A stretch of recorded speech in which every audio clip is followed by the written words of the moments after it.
Bismillahirrahmanirrahim. Assalamualaikum warahmatullahi wabarakatuh.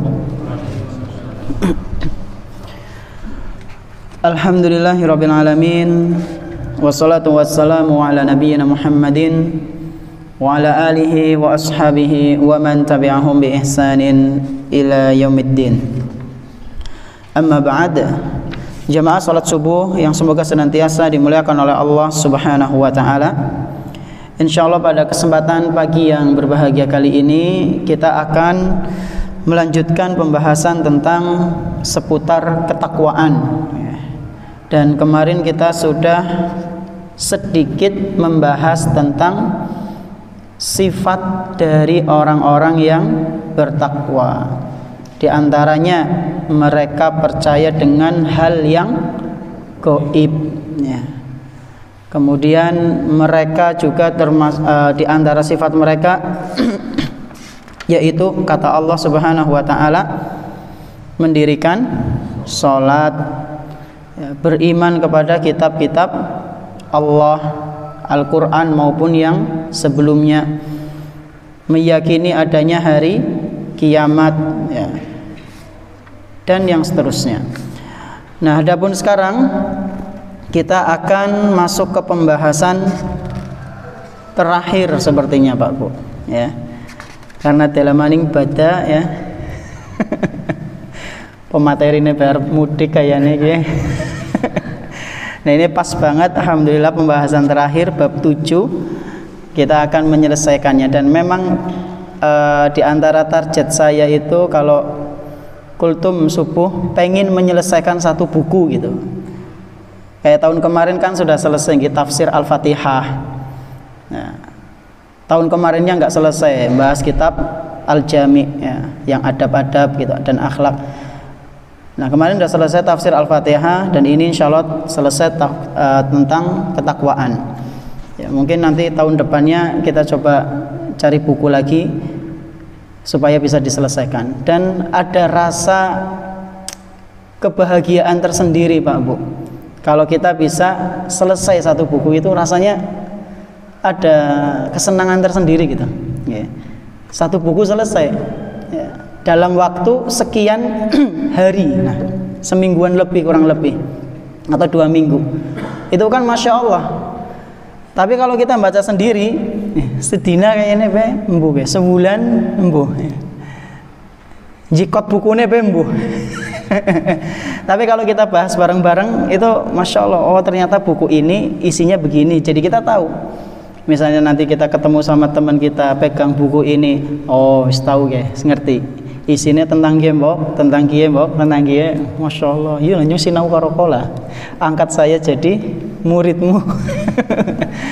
Ya gitu, ada kesenangan sendiri ya. Dalam artian kita senang, alhamdulillah, termasuk nikmat. Kita bisa belajar membaca buku bersama sampai selesai, itu termasuk nikmat yang besar Pak Bu. Karena yang kita pelajari adalah ilmu. Nah, di pembahasan terakhir ini kita akan mengupas tentang fawaidut taqwa, yaitu faedah-faedah ketakwaan. Atau kalau bahasa sederhananya ya kita akan coba mengambil pelajaran atau manfaat dari ketakwaan itu apa. Ya, jadi kita akan membahas sekitar 6 atau 5 manfaat dari ketakwaan. Di sini sebenarnya beliau rahimahullah membawakan ada 52 Pak Bu. 62 maaf. Ada 62 manfaat dari ketakwaan, masya Allah. Tapi kalau dibahas satu persatu yang ngasih maghrib bukan ya. Zuhur, asar, maghrib. Nah, kita akan ambil saripatinya insya Allah. Semoga yang 5 atau 6 ini bisa mewakili faedah-faedah yang lain. Nah, manfaat yang pertama atau faedah yang pertama dari ketakwaan adalah takwa sebagai sebab memperoleh petunjuk. Ya. Ketakwaan merupakan sebab seseorang mendapatkan petunjuk. Berarti kalau ada orang dia pengen mendapatkan hidayatut taufik, bimbingan taufik dari Allah Subhanahu wa taala, tugas pertamanya adalah bertakwa. Panjenengan pernah ketemu sama seseorang yang dia bilang ke panjenengan seperti ini, tolonglah dongak nyong beroli hidayah gitu. Nate napa mboten? Pernah? Pernah. Terus panjenengan jawab pripun? Ya. Pada bayi nyong balikin golek hidayah. Ya. Nah, jawaban yang tepat diantaranya adalah bertakwa. Jalankan dulu perintahnya, kemudian jauhi larangannya. Yang dimampu dulu. Ya, ya minimal sholat 5 waktunya itu dijaga. Nanti hidayah menyapa lama kelamaan. Ya. Jadi harus ada usaha. Ya. Saya pernah ketemu sama orang ya. Saya ini ketemu sama orang unik-unik Pak Bu. Kemarin bahas tentang apa? Siksa kubur ya. Nggak percaya. Ini saya juga pernah ketemu sama orang, tetangga. Dia juga bilang kayak gitu. Mas, keperwesi ya, ben dadi wong soleh ya. Ya harus ada sedikit paksaan Pak. Ya. Paksaan dalam artian supaya kita itu mau menjalankan ketaatan, ya. Supaya kita menjadi orang yang bertakwa. Orang itu jawab apanya aja? Jera rauli maksa. Maksa wong liya ora oli. Masa maksa wong awake dhewe ya. Jera rauli maksa. Aduh, tinggal saya. Nggak bisa berkata-kata. Ya memang subhanallah ya. Kalau Allah belum memberikan pripun jajal jenengan kalau ketemu sama orang seperti itu gimana? Itu wis ngomongnya udah dalil kayak nganggone akal. Ya. Ya, cara roli maksa ya udah saya bingung waktu itu waktu masih mondok dulu ya, masih belum banyak pengalaman jadi nggak bisa jawab ya, saya cuma senyum-senyum aja. Nah, orang yang bertakwa dia akan mendapatkan petunjuk dari Allah Subhanahu wa taala. Inilah pelajaran yang pertama atau manfaat yang pertama dari ketakwaan. Kemudian yang kedua ya, ketakwaan itu akan mendatangkan kebersamaan Allah Subhanahu wa taala dengannya. Ya, jadi orang-orang yang bertakwa itu akan dibersamai oleh Allah Azza wa Jalla. Atau sebelum yang kedua ini tadi dalilnya ya, takwa itu memberikan pada petunjuk ya. Orang yang bertakwa akan mendapatkan petunjuk. Dalilnya di Al-Qur'an surat Al-Baqarah ayat kedua. Di situ Allah Subhanahu wa taala berfirman, "Dzalikal kitabu la raiba fihi hudal lil muttaqin." Al-Qur'an itu adalah kitab yang tidak ada keraguan. Dan itu adalah petunjuk bagi orang yang bertakwa. Ya, baca Quran diantaranya. Terus yang kedua apa tadi? Allah akan membersamai orang-orang yang bertakwa. Dalilnya di surat Al-Baqarah ayat 194.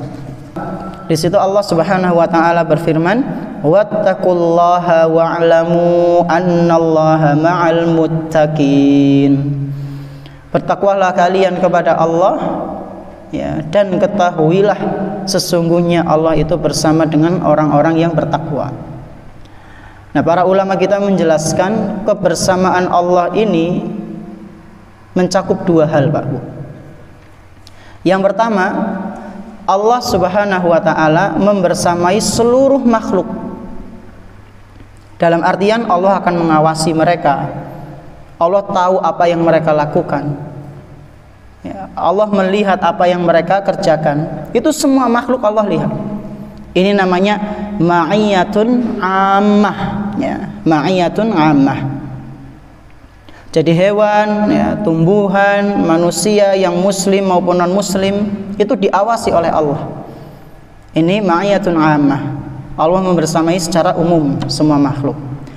Yang kedua, ada yang namanya ma'iyatun khassah. Kebersamaan Allah yang khusus hanya untuk kelompok tertentu. Hanya untuk golongan tertentu. Inilah orang-orang yang bertakwa, orang-orang yang beriman, yang akan dibersamai oleh Allah Subhanahu wa taala. Nah, bedanya apa Ustadz? Ya, Kata Syekh Shalih Al Fauzan hafizahullah taala, bahwasanya ketika Allah membersamai orang yang bertakwa itu mencakup 3 hal. Allah akan menolongnya, Allah akan menguatkannya, Allah akan menjaga. Kebersamaan Allah dengan orang yang bertakwa niku napa? Allah akan menolongnya, Allah akan menguatkannya, Allah akan menjaga. Itu sudah pasti, Pak Bu. Ini yang kedua. Lalu yang ketiga, takwa adalah sebaik-baik bekal. Orang yang bertakwa, dia membawa bekal yang terbaik. Ya. Ini dalilnya dalam Al-Quran surat Al-Baqarah ayat 197. Kata Allah Subhanahu wa taala, "Wa tazawwadu fa inna khairaz zadit taqwa." Berbekalah kalian karena sesungguhnya sebaik-baik bekal itu adalah ketakwaan. Ya. Lalu manfaat yang berikutnya, yang keempat, pada hari kiamat, ya, orang yang bertakwa itu derajatnya di atas orang-orang kafir. Ya, mereka ada di paling atas. Ya. Dalilnya dalam Al-Quran surat Al-Baqarah ayat 212. Kata Allah Subhanahu wa taala, "Walladzina taqaw fawqahum yaumal qiyamah." Pada hari kiamat nanti orang-orang yang bertakwa itu berada di tingkatan paling atas. Ya, kata para ulama, diantaranya Imam Ibnul Jauzi rahimahullah, beliau mengatakan para ulama di sini membagi menjadi 3. Ya. Orang yang bertakwa akan di atas, maksudnya adalah orang-orang yang bertakwa di surga yang paling tinggi, sementara orang-orang kafir berada di paling bawah, neraka paling bawah. Kemudian yang kedua, orang-orang yang bertakwa itu akan ditolong oleh Allah Subhanahu wa taala, dan orang-orang yang kafir ini tidak akan ditolong. Dan yang ketiga, kata mereka, ya, orang-orang yang bertakwa akan mendapatkan kenikmatan yang sangat luar biasa di surga, melebihi orang kafir yang mendapatkan kenikmatan di dunia. Sekarang manusia yang hidup di dunia yang paling merasakan kenikmatan niku sih sinten? Embuh ya. Kita nggak tahu, orang tahu nyurvei sih. Nah nanti ya, orang yang beriman, orang yang bertakwa itu akan mendapatkan kenikmatan jauh lebih dari apa yang dirasakan oleh orang-orang kafir. Ya. Jadi orang-orang yang beriman akan mendapatkan surga yang tinggi nanti di akhirat, Pak. Kemudian yang terakhir, ya, manfaat yang terakhir ini kami ringkaskan, bahwasanya orang yang bertakwa itu dia akan dimudahkan oleh Allah Subhanahu wa taala untuk mendapatkan jalan keluar dari permasalahan. Kata Allah Subhanahu wa taala, "Wa may yattaqillaha yaj'al lahu makhraja." Sesungguhnya orang yang bertakwa kepada Allah Subhanahu wa taala, niscaya dia, yaitu Allah, akan memberikan jalan keluar baginya. Wa yarzuquhu min haitsu la yahtasib. Dan Allah akan memberikan rizki dari arah yang tidak disangka-sangka. Inilah manfaat dari orang yang bertakwa yang dijanjikan oleh Allah Subhanahu wa taala dengan penuh kenikmatan. Mungkin ini Pak Bu mengenai manfaat dari ketakwaan. Ya, kurang lebihnya kami mohon maaf selama memberikan kultum di sholat subuh ini, setelah sholat subuh di bulan Ramadan. Semoga apa yang kita pelajari ini bermanfaat, bisa kita amalkan dalam kehidupan sehari-hari dan menjadi bekal kita nanti ketika berjumpa dengan Allah Subhanahu wa taala. Sekali lagi terima kasih, jazakumullah khairan atas perhatiannya. Mohon maaf atas segala kekurangannya. Kita tutup dengan doa kafaratul majlis. Subhanakallahumma bihamdik, asyhadu an la ilaha illa anta, astaghfiruka wa atubu ilaik. Wassalamualaikum warahmatullahi wabarakatuh.